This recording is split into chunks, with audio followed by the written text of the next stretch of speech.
Storytelling is often sort of, not given enough of importance. But in any pitch, whether you're presenting to a partner, whether you're presenting to a vendor, whether you're presenting to somebody you're trying to hire, and definitely when presenting to a VC, is often about storytelling.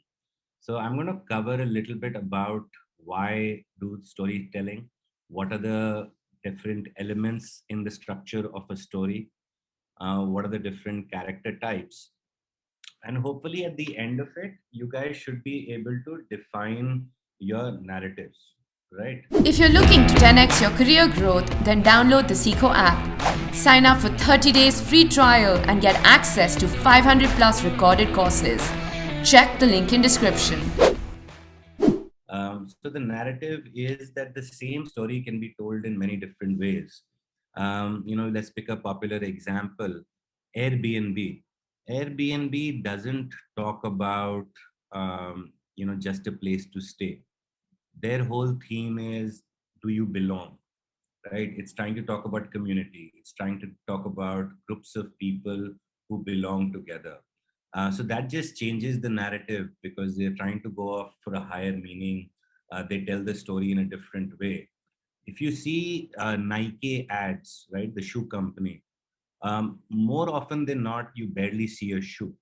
It's about inspiration. It's about people running. It's about sports feats. It's about Michael Jordan. It's about achieving greatness, and the shoe is just a means to an end, right? So each brand, each company must define its own narrative and sort of talk about why they went through what they went through, and sort of what is their higher purpose. You're trying to sell something that is larger than life. And often the trick is, how do you zoom in to that microscopic number of my revenue on day 3 of month 6, and to be able to zoom out and paint a vision. As founders, you always have to be visionaries. You have to have a vision firstly, and then secondly, you have to be able to communicate it, not just to your investors, but also to your team and partners. They are with you, they are there for you because you have that vision.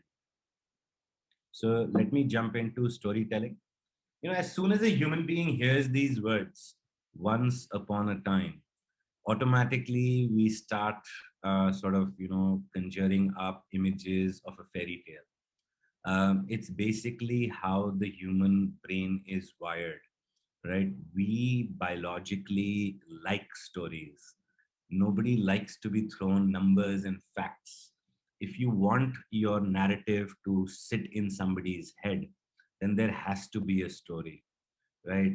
That is why a lot of famous startups have these personal stories that sort of rewrite history, right? The fact that Bill Gates dropped out of Harvard, the fact that Elon and his brother were childhood entrepreneurs in South Africa.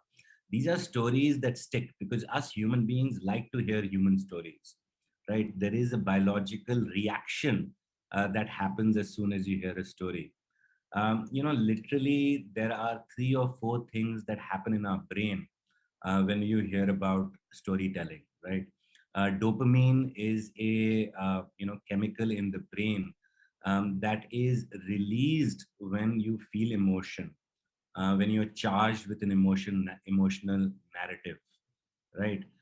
Neural coupling is an idea where the brain allows you to listen and translate the idea and the experience in a different manner.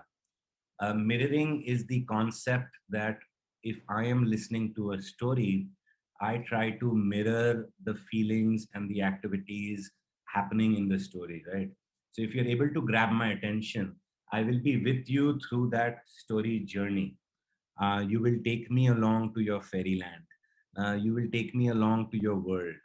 And when you speak in these powerful manners, when you spin a tale, as the saying goes, then you'll have everybody raptured and listening to a good story.